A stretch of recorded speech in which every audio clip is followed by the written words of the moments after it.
Hey, I'm Elora, a guardian of tales that bloom only in the stillness of night. Close your eyes and let the words softly carry you into the world of dreams. Deep in a forest, where trees shimmer with soft bioluminescence, lives Elora. Her voice is gentle, like whispered secrets carried on the night breeze. Her library floats peacefully on a mirror-still lake, surrounded by willows that dip their branches into the water, creating ripples of light. The walls of her floating sanctuary are made of luminescent glass. Each shelf holds ancient books that glow with their own inner light. Books of dreams, books of forgotten stories, books that whisper when no one is listening. Elora moves among them with quiet reverence, her bare feet silent on the wooden floors. Tonight, something is different. A new book sits on her reading table. It has no title, no author's name, just smooth binding that seems to pulse with a faint, warm light. When she opens it, the pages are completely blank, nothing but cream-colored paper that feels soft as silk beneath her fingertips. She tries again, turning each page slowly, hoping to find words, symbols, anything. But the book remains empty, waiting, as if it holds secrets that cannot be revealed in the waking world. The moon rises higher, casting silver paths across the lake. Elora's eyelids grow heavy. The book rests in her lap, still open, still blank, as sleep begins to wrap around her like a gentle fog. She notices something extraordinary. Words begin to appear on the pages, faint at first, like morning mist, then clearer, flowing across the paper like liquid starlight. The book, it seems, only opens in sleep. In her dream, Elora finds herself standing at the edge of a magnificent city, unlike any place she has ever seen. The buildings are made of golden stone that glows softly in the perpetual twilight. There are no sounds here, no voices, no footsteps, only the gentle whisper of wind through empty streets. The people who live here communicate without words. Their eyes hold entire conversations. A glance can convey joy, sorrow, understanding, love. Their gestures are poetry in motion, hands that dance through the air. She approaches a woman sitting by a fountain. The woman's eyes are kind, ancient, filled with wisdom. Without speaking, she gestures for Elora to sit beside her. The fountain's water falls in perfect silence, creating patterns of light that dance across their faces. Through gestures and glances, the woman tells Elora about their city, how they discovered that silence is not emptiness, but a different kind of language, rich and full, like a symphony played in frequencies beyond hearing. Communication here is pure, unfiltered by the limitations of words. The woman places her hand over her heart, then extends it toward Elora. The gesture is clear, universal. They share a moment of perfect understanding, two souls connecting across the bridge of silence. The woman leads Elora to a garden unlike any other. Here, the flowers grow in patterns that resemble written text. But these are not words in any language. They are emotions given form, feelings that have never been spoken, thoughts too delicate for voice. Each flower bed tells a story. A cluster of silver blooms speaks of quiet longing. Purple petals arranged in spirals whisper of childhood dreams. Golden roses intertwined with ivy tell tales of love that was never declared, but was real nonetheless. Elora kneels beside a patch of tiny white flowers. Their arrangement speaks to her of gentle sadness, the kind that comes not from loss, but from the beauty of things that cannot last. She understands, without being told, that someone planted these flowers as a letter, a message of love to someone who would never return. The garden is full of such messages, silent love letters written in living color, each one a testament to the depth of human emotion, to the feelings that are too profound, too sacred for ordinary words. A young man tends the garden. His movements are meditative, careful. He waters each section with different care. Some flowers need abundant water. Others require just a gentle misting. He knows each plant's needs, each emotional story, without ever having heard them spoken. When he notices Elora watching, he smiles. His eyes crinkle with warmth. He gestures toward a section where new seedlings are just beginning to emerge. These, his expression seems to say, are the dreams of children, the hopes that are too new, too fragile to be voiced.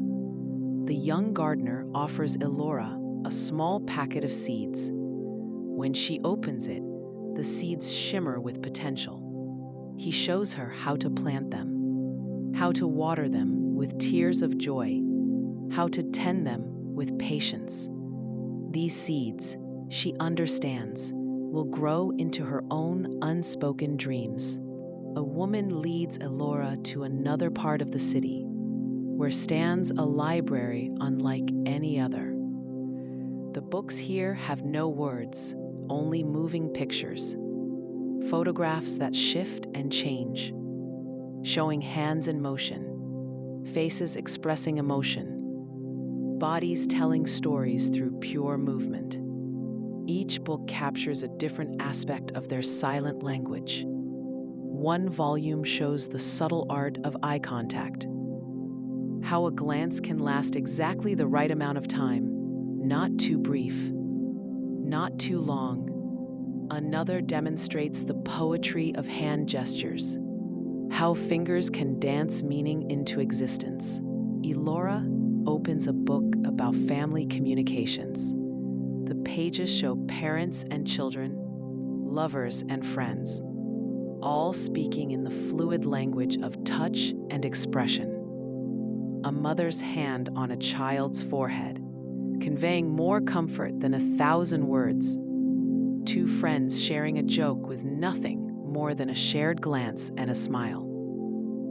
She discovers a section dedicated to the art of listening. In this silent city, listening is a visual act. People listen with their eyes, their hearts, their entire beings.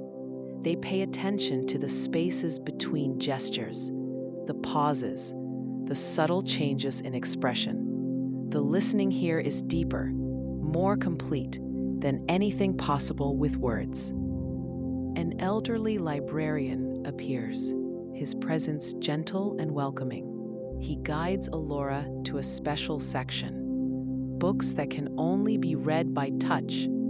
She places her hands on the covers and feels stories flowing into her, tales of people who chose silence, who found in it not isolation, but connection to something greater. The librarian shows her how to read with her heart, how to understand meaning that bypasses the mind. He opens a book that feels warm under her fingers, and suddenly she's experiencing the story, not reading it, but living it, feeling the emotions, seeing through the character's eyes. In the center of the city, Elora discovers a concert hall. But the music performed here is unlike any she has known. It's the music of silence, the rhythm of heartbeats, the melody of synchronized breathing, the harmony of souls connecting without sound. The musicians sit in perfect stillness, their instruments untouched. Instead, They make music with their presence, with the energy that flows between them, with the shared intention of their hearts. The audience listens with their entire beings, feeling the vibrations of unplayed notes, hearing symphonies in the spaces between sounds. Elora takes a seat in the balcony. The performance begins, and she feels it rather than hears it. A slow, building rhythm that seems to come from the earth itself. The musicians' breathing synchronizes, their heartbeats align, creating a pulse that resonates through the hall. She closes her eyes, and the music becomes visible. Colors flow through her mind, patterns of light that dance and weave, telling stories older than language. The music speaks of the time before words, when humans communicated through pure feeling, through the language of the heart. A solo performer takes the stage, a woman who moves with incredible grace. Her dance is the melody, her gestures the lyrics. Without making a sound, she tells the story of the city, how it came to be, how its people discovered that silence is not the absence of communication, but its purest form. The woman's dance tells of a great noise that once covered the world, words upon words, until no one could hear the truth beneath, until the people of this city chose to stop, to listen, to communicate with their hearts instead of their voices. And in that silence, they found music more beautiful than any symphony. The dancing woman leads Elora to a workshop where artisans create objects that embody emotions. But these are not ordinary crafts. These are feelings made manifest. Joy carved into wood, love woven into fabric, peace shaped from clay. The artisans work in perfect silence, their concentration absolute. Each tool is handled with reverence, each material treated as sacred. They shape emotions into forms that can be held, touched, given as gifts, stored as treasures. Elora watches a master craftsman carving a piece of driftwood. His hands move with the certainty of decades of practice. Slowly, the wood reveals its hidden form, a sculpture that radiates tranquility. Anyone who touches it, she understands, will feel its calming influence. A weaver sits at her loom, creating a tapestry of comfort. The threads are not ordinary fibers, but strands of pure feeling. Each color represents a different aspect of solace. The blues of deep peace, the greens of natural healing, the golds of warm understanding. When complete, the tapestry will be a blanket of emotional healing. The potter shapes clay with her eyes closed, feeling for the form within. Her hands know the difference between the clay of happiness and the clay of sorrow. She molds a vessel that will hold memories, keeping them safe and precious, allowing them to age like fine wine. A young apprentice shows Elora how to work with the clay of dreams. It's lighter than regular clay, more responsive to touch. It shapes itself according to the maker's deepest wishes. Under her guidance, Elora creates a small bowl and realizes she has made a vessel for collecting moonlight, for holding on to the magical moments, for keeping dreams safe until they're ready to come true. As the dream deepens, Elora finds herself in a garden where flowers bloom only in dreams. These are the sleeping flowers, blossoms that exist in the space between waking and sleeping. Their petals are made of crystallized dreams, their stems of solidified moonbeams. Each flower represents a different type of sleep. The lavender blooms of peaceful rest. the white roses of healing dreams, the golden sunflowers of prophetic sleep. The garden tends itself, flowers blooming and fading in natural cycles, following the rhythms of the dreamers who visit. An ancient gardener appears, so old that he seems to be made of moonlight. His movements are slow, deliberate, like someone who has learned that time is not meant to be rushed. He shows Elora how to tend the dream flowers, how to water them with gratitude, how to prune them with gentle thoughts. The gardener leads her to a special section where grow the rarest flowers of all, the blooms of deep sleep. These flowers only open for those who have learned to truly rest, to let go of the day's worries, to trust in the healing power of dreams. He picks a single flower. Its petals seem to hold the essence of the deepest sleep, the most restful dreams. He places it gently in Elora's hair, and she feels its influence immediately. A profound sense of peace, a letting go, a trust in the natural rhythms of rest and renewal. The gardener shows her how to plant flowers for others, how to create blooms that will bring restful sleep to those who need it, sweet dreams to those who are troubled, healing rest to those who are weary. His smile is kind, understanding. He knows that sleep is not just rest, but renewal, rebirth, a nightly return to the source of all dreams. The gardener guides Elora to a river that flows through the heart of the city. But this is no ordinary river. Its waters are made of forgotten dreams, the hopes and aspirations that people have lost, the creative visions that were never pursued, the gentle wishes that were set aside. The river flows slowly, peacefully, its surface reflecting not the sky above, but the dreams within. As Elora watches, she sees images forming in the water, faces of people who once dreamed, visions of what might have been, stories that were never told.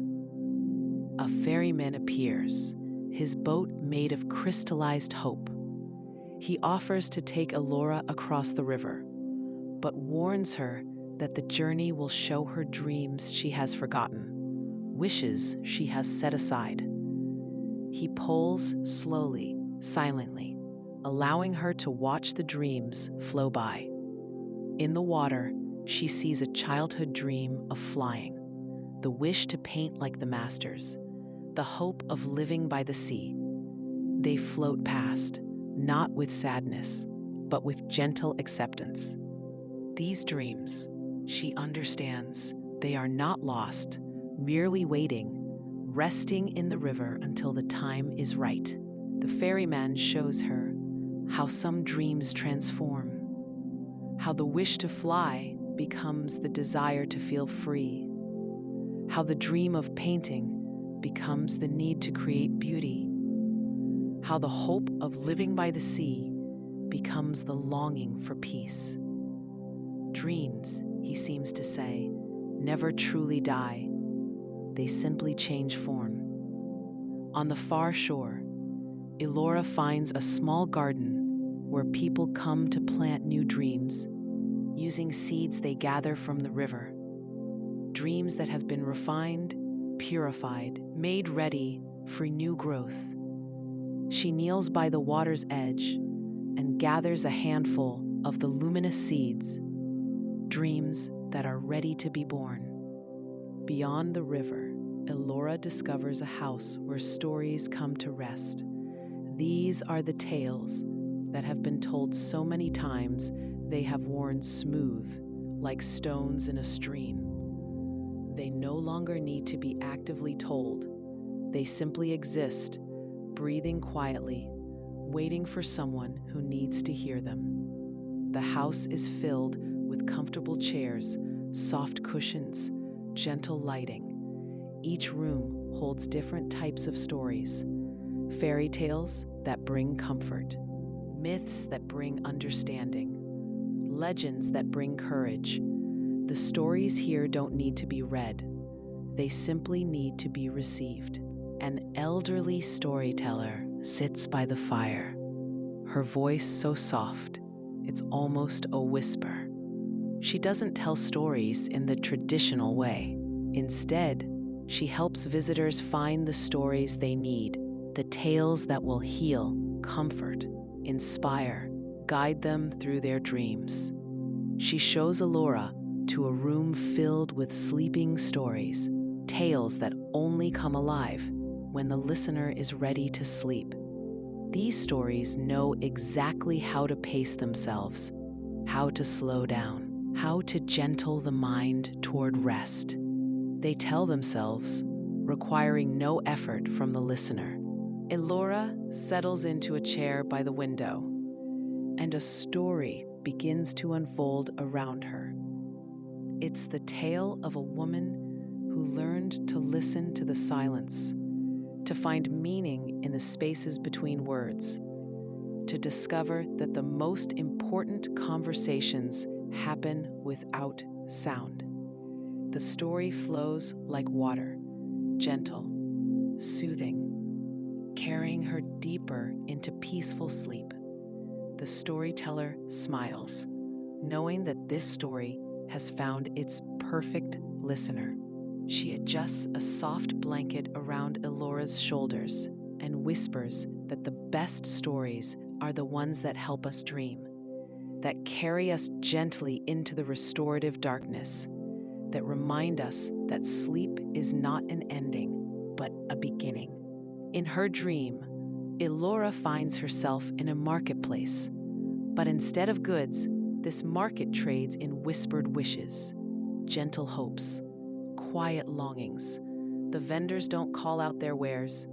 They simply sit peacefully, allowing their offerings to speak for themselves. One stall offers bottled moonlight, captured during the quietest moments of the night.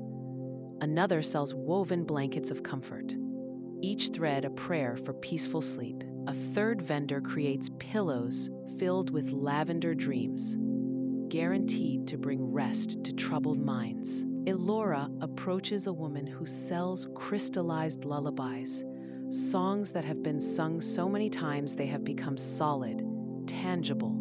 She can hold them in her hands, feel their soothing power. The woman shows her how to place one under her pillow, how it will sing her to sleep without sound. A young man offers cups of liquid tranquility, brewed from the essence of calm waters, still forests, quiet meadows. Each cup holds a different type of peace: the peace of acceptance, the peace of letting go, the peace of trusting in tomorrow. The most popular stall belongs to an old woman who sells gentle thoughts. She sits surrounded by jars of different sizes, each one containing a specific type of comforting thought. Thoughts for those who worry, thoughts for those who grieve, thoughts for those who simply need to remember that they are loved. Elora exchanges her gathered dream seeds for a small jar. Inside, she can see thoughts that shimmer like starlight, thoughts of kindness, of understanding, of the gentle acceptance that comes with true rest. The old woman smiles and places her finger to her lips. These thoughts, she seems to say, work best in silence. The market leads to a hill where stands an observatory. But this telescope doesn't look at outer space. It looks inward to the stars that exist within every dreamer, the constellations of the soul, the galaxies of the heart. The astronomer who tends this place is gentle, patient. She explains without words that every person carries a universe within. Stars of joy, planets of memory, moons of hope. The telescope helps people see their inner cosmos, understand the patterns of their own dreams. Elora looks through the lens and sees her own inner sky. It's beautiful, vast, filled with lights she never knew existed. Each star represents a moment of happiness, each constellation a pattern of growth, each nebula a cloud of possibility. The astronomer shows her how to read the sky of sleep, how certain stars shine brighter when rest is needed, how others pulse with the rhythm of dreams, how the entire inner cosmos changes with the cycles of sleep and waking. She learns that nightmares appear as shooting stars, brief, bright, burning out quickly when met with understanding. That recurring dreams are like planets, following predictable orbits, carrying messages that repeat until they're understood. The astronomer gives Elora a small star chart, a map of her own inner sky. It will help her navigate her dreams, understand their patterns, find her way to the deepest, most restorative sleep. She rolls it carefully, knowing it contains the secrets of her own peaceful rest. At the highest point of the city, Elora finds a temple dedicated to soft thoughts, the gentle contemplations that bring peace, the tender considerations that heal, the quiet meditations that restore. The temple is made of clouds, solid but soft, sturdy but comforting. The priests here are masters of gentle thinking. They have learned to think in whispers, to contemplate in colors, to meditate in music. Their thoughts are so soft they barely disturb the air. Yet they have the power to heal, to comfort, to bring profound peace.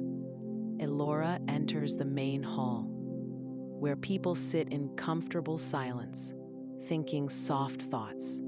Each person's gentle contemplations add to the temple's atmosphere, creating a space of incredible tranquility. The walls themselves seem to glow with accumulated peace.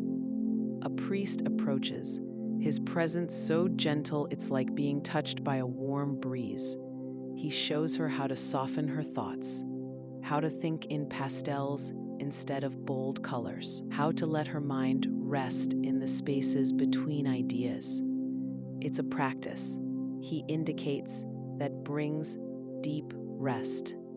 She learns to think of sleeping as falling into softness, of dreams as gentle visitors, of rest as a return to the source of all peace. Each soft thought builds upon the last, creating a foundation of tranquility, a platform for peaceful sleep.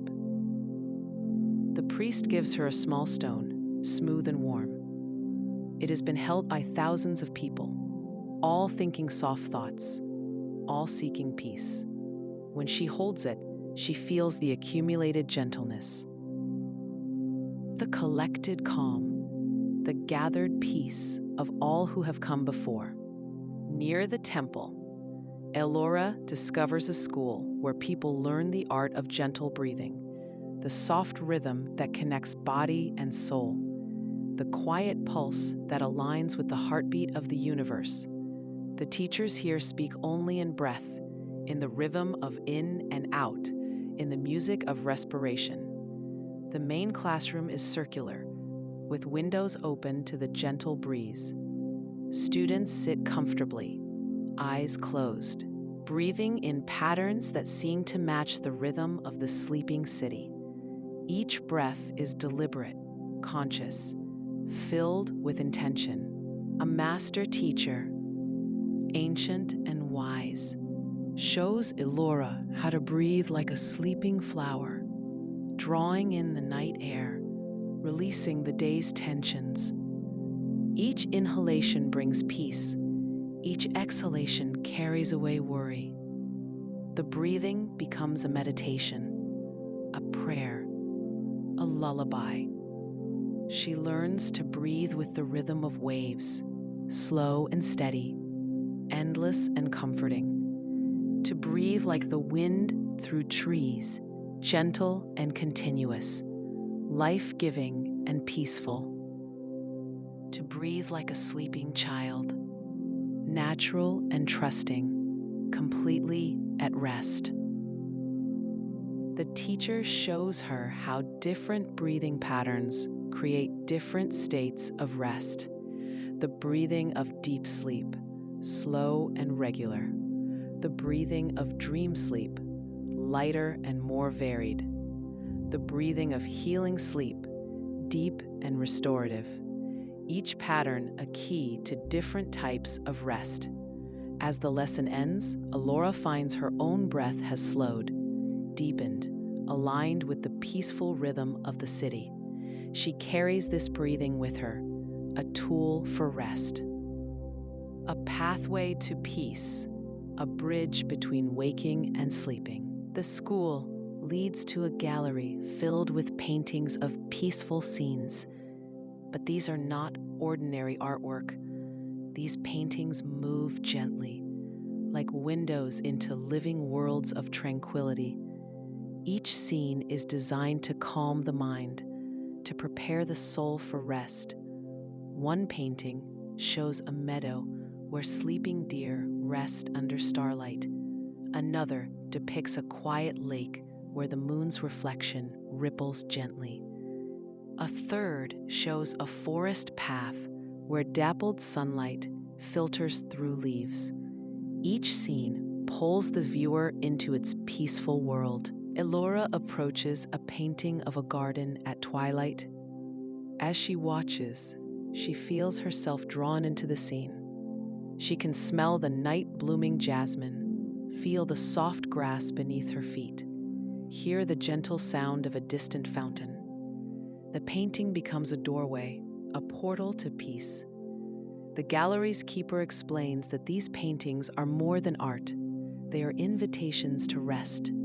Each scene represents a different path to sleep. Some people need the openness of meadows. Others prefer the enclosure of forests. Some find peace in water, others in mountains.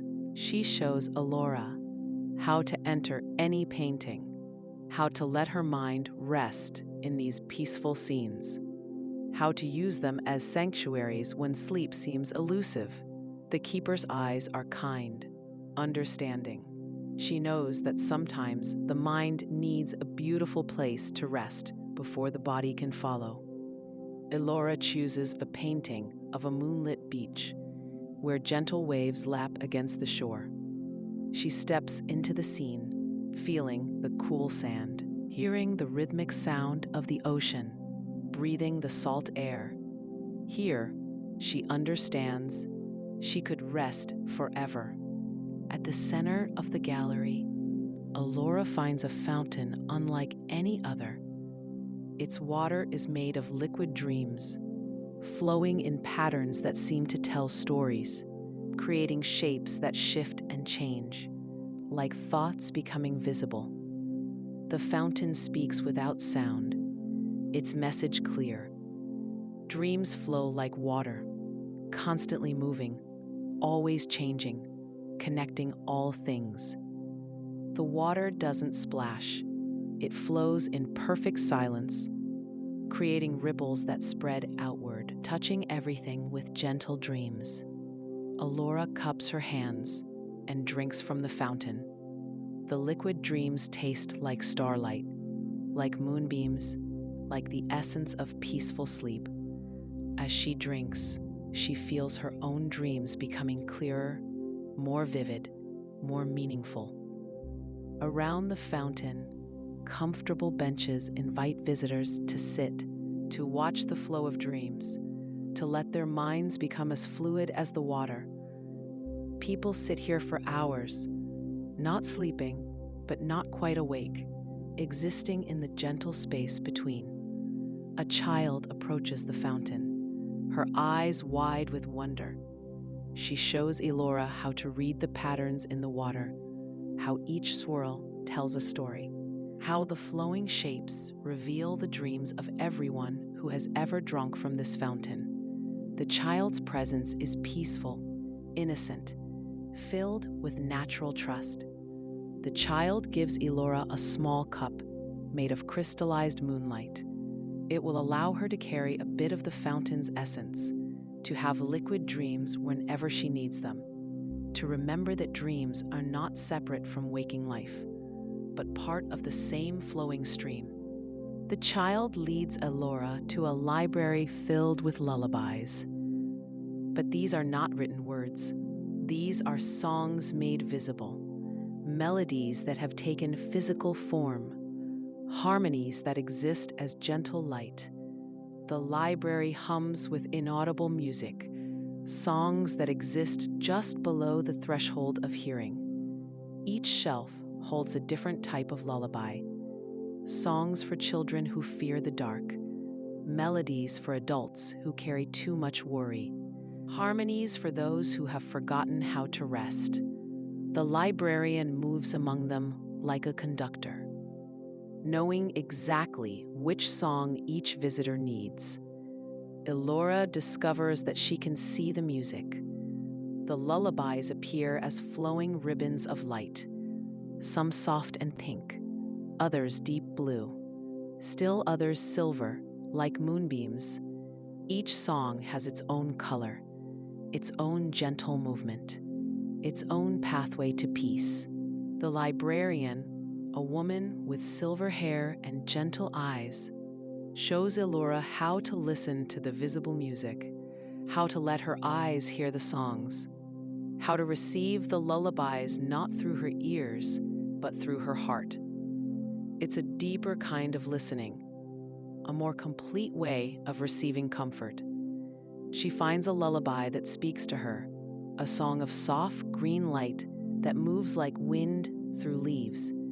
It tells the story of a tree that learned to sleep, how it lets go of its leaves, trusts in the winter, knows that spring will come. The song becomes part of her, a melody she can carry, a rhythm for rest. The librarian gives her a small music box, but instead of playing sound, it projects the gentle light of lullabies. She can open it whenever she needs comfort, whenever sleep seems distant, whenever she needs to remember that peace is always available. The workshop overlooks a garden where flowers bloom only at night. These are the companions of dreamers, the silent guardians of sleep, plants that release their fragrance only in darkness, that open their petals only when the world is quiet. The night-blooming cereus opens its magnificent white flowers, each bloom lasting only one night, a reminder that beauty is precious because it is temporary. The moonflower unfurls its silver petals, creating natural lanterns that light the garden with gentle radiance. Elora walks among the night bloomers, breathing their soft fragrances, feeling their peaceful presence. Each plant has its own gift for dreamers. Some promote deep sleep, others encourage vivid dreams, still others bring healing rest. A gardener tends these plants, moving quietly among them, watering them with distilled moonlight, feeding them with composted dreams. Her touch is gentle, reverent. She understands that these plants are more than decoration. They are partners in the sacred work of rest. The gardener shows Elora how to communicate with the night bloomers, how to ask for their help, how to receive their gifts. She learns that jasmine brings peaceful dreams, that gardenia promotes deep sleep, that night-blooming lily encourages healing rest. As they walk, the gardener gathers petals, creating a small sachet for Elora. The petals will retain their power, their ability to promote rest, their gift of gentle dreams. She can place it under her pillow, carry it with her, use it whenever she needs the garden's blessing. At the heart of the garden, Elora discovers a pool that reflects not the sky, but the dreams of those who look into it. The water is perfectly still, mirror smooth, holding images that shift and change, showing the deepest desires, the hidden hopes, the secret dreams. She approaches the pool with reverence, understanding that she is about to see something sacred, something private, something that exists only in the deepest part of her soul. The water seems to welcome her, to invite her to look, to see. In the reflection, she sees herself as she truly is, not just her physical form, but her essence, her spirit, her deepest self. The image is beautiful, luminous, filled with potential. She sees strengths she didn't know she had, possibilities she had never considered. The pool shows her dreams she had forgotten, wishes she had buried, hopes she had abandoned. But here, in the reflection, they are alive, vibrant, waiting for her to remember them, to reclaim them, to give them life. A figure appears beside her in the reflection, not threatening, but comforting. It's her own wisdom, her inner guide, the part of her that knows what she needs, that understands her deepest desires, that can lead her to fulfillment. The figure in the reflection smiles and gestures toward the book, the mysterious book that brought her to this place, the book that only opens in sleep. In the reflection, she sees that the book is not just a gateway to dreams, but a mirror, showing her the stories that live within her own heart. The pool's reflection shows her a tower in the distance, tall and graceful, reaching toward the stars. This is the Tower of Peaceful Heights, where dreamers go to gain perspective, to see their lives from above, to understand the patterns and purposes of their existence. Elora climbs the spiral staircase, each step taking her higher, further from the concerns of daily life, closer to the realm of pure understanding. The stairs are made of crystallized hope, solid beneath her feet, glowing with inner light. As she climbs, she feels her worries falling away, like old clothes she no longer needs. Each step brings greater clarity, deeper peace, more profound understanding. The tower seems to know her pace, providing rest when she needs it, encouragement when she falters. From the windows, she can see the entire city of silence, the gardens, the workshops, the libraries, the markets, all working together, all part of a greater whole, all dedicated to the sacred work of bringing peace to dreamers. At the top of the tower, she finds a simple room, furnished only with a comfortable chair and a window that looks out at the stars. This is the place of ultimate perspective, where dreamers come to understand their place in the cosmic order, to see how their individual stories fit into the greater narrative. She sits in the chair and suddenly understands this entire journey, this dream, this book that only opens in sleep. All of it has been preparing her for this moment, this recognition, this understanding that she is part of something vast and beautiful and eternal. In the tower's highest room, Elora meets the Council of Dreamkeepers, ancient beings who have dedicated their existence to protecting and nurturing the dreams of mortals. They appear as figures of light, their forms shifting between human and celestial, their presence both awesome and comforting. The eldest of the council speaks without words, her message flowing directly into Elora's understanding.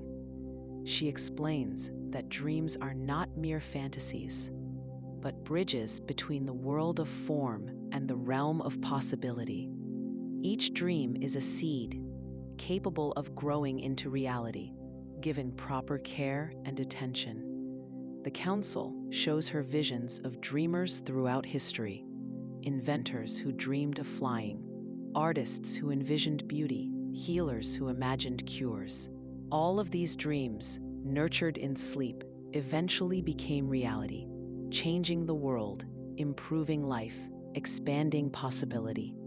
They explain that the book she found, the book that only opens in sleep, is one of many, scattered throughout the world, waiting for dreamers who are ready to understand, ready to accept their role as bridges between dreams and reality, ready to help others find peace. The council offers her a choice. She can return to her waking life, carrying the memory of this experience, or she can accept the role of dreamkeeper, helping others find the peace she has discovered, becoming a guardian of the sacred space between sleeping and waking.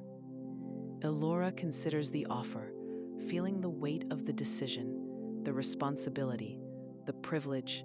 She looks out at the city below, at all the souls finding peace, and knows her answer.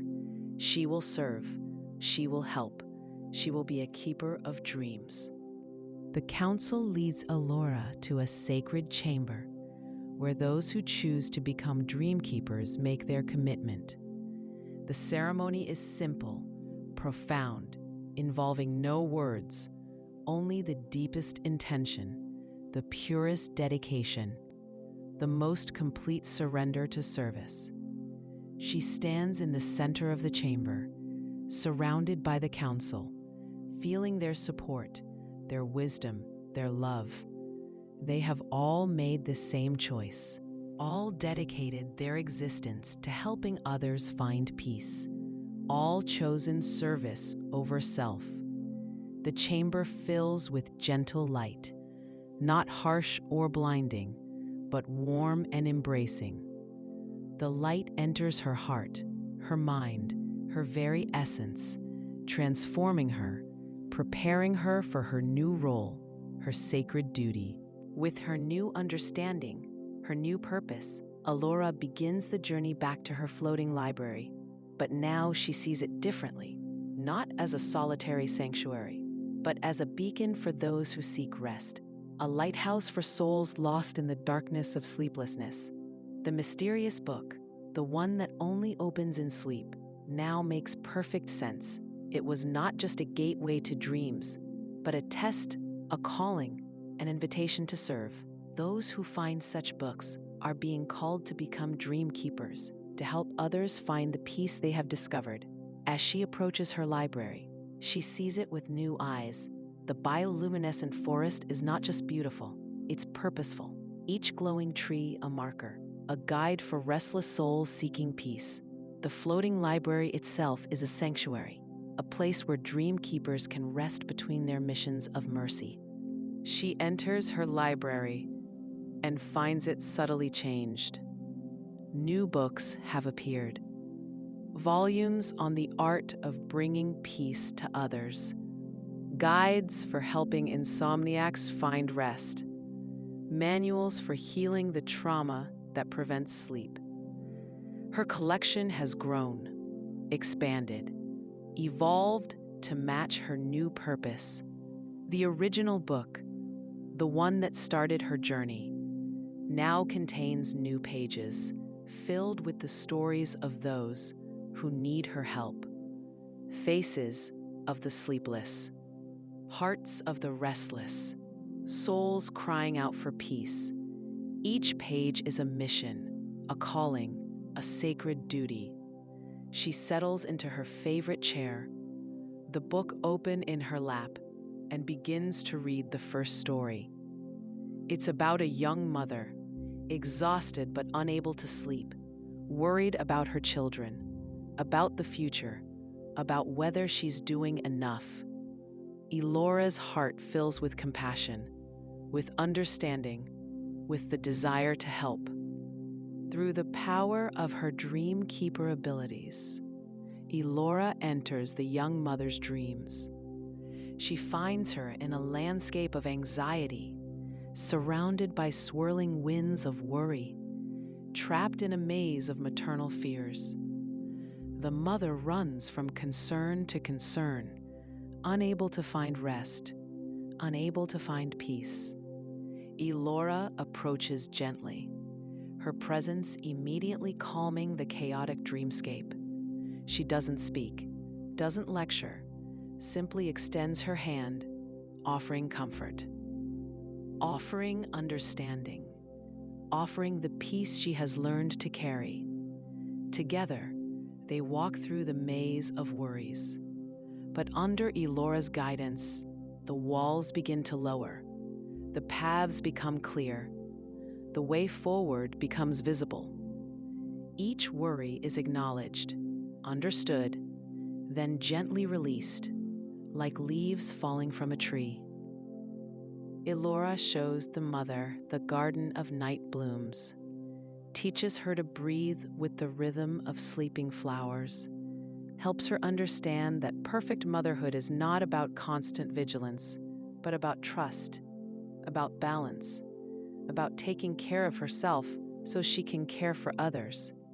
They visit the fountain of liquid dreams, where the mother drinks deeply, tasting the sweetness of self-compassion, the refreshment of letting go, the nourishment of trust.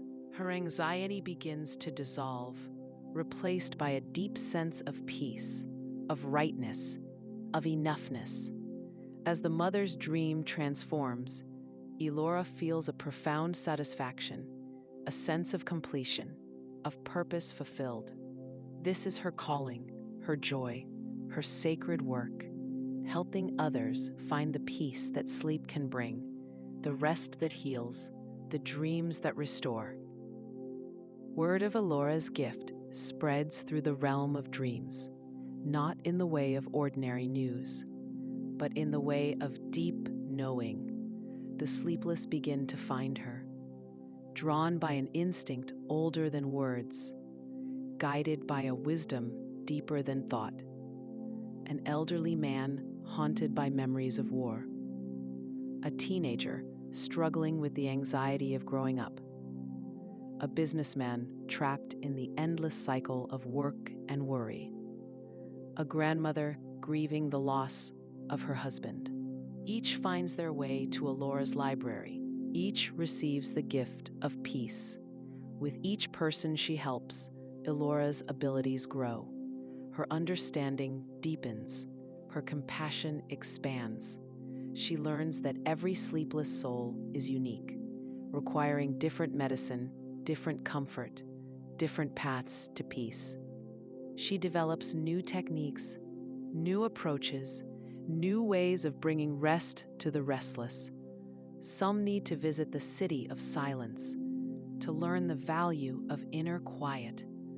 Others need the garden of night blooms to remember the beauty of natural rhythms. The floating library becomes a hub of activity. Other dream keepers begin to appear, drawn by the light of service, the joy of helping, the sacred purpose of bringing peace. Together, they form a network of healing, a web of comfort, a circle of care. Each dreamkeeper brings their own gifts, their own techniques, their own understanding. One specializes in healing nightmares, another in promoting deep sleep, a third in helping children overcome bedtime fears. Together, they are more powerful than any could be alone. As time passes, the boundaries between sleeping and waking become fluid for Elora. She exists in a state of perpetual gentleness, always ready to help, always available to those who need rest. Her life has become a living prayer, a continuous offering of peace. The book that only opens in sleep has become her constant companion, its pages now filled with the stories of thousands she has helped. Each tale a testament to the power of rest, to the healing that comes with peace, to the transformation that follows true sleep. She understands now that the book was never about her. It was about service, about connection, about the sacred responsibility of those who have found peace to share it with others. The book chooses its readers, calls them to service, transforms them into vessels of rest. On quiet nights, when the world is especially still, Elora can hear the breathing of all those she has helped, a gentle symphony of peaceful sleep, a chorus of rest, a harmony of healing. It's the most beautiful music she has ever heard. She knows that her work will never end, that there will always be souls seeking rest, minds needing peace, hearts longing for comfort. And she is grateful, honored, blessed to be part of this eternal cycle of healing, this endless offering of peace. As she sits in her library, surrounded by the gentle glow of bioluminescent trees, the book open in her lap, she feels a profound sense of completion, not of her work, but of her purpose. She has found her place in the grand design, her role in the cosmic dance, her part in the eternal dream. The book's pages flutter in the gentle breeze, revealing new stories, new calls for help, new opportunities to serve. Elora smiles, closes her eyes, and prepares to enter another dream, to bring peace to another soul, to fulfill once again her sacred calling. And in the distance, barely audible, she hears a whisper, a gentle voice speaking to all who listen.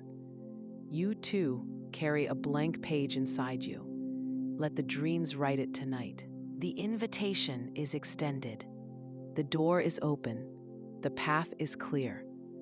For those who are ready, for those who are called, for those who seek not just rest for themselves, but peace for all. Sleep well, dream keeper. Your work begins now.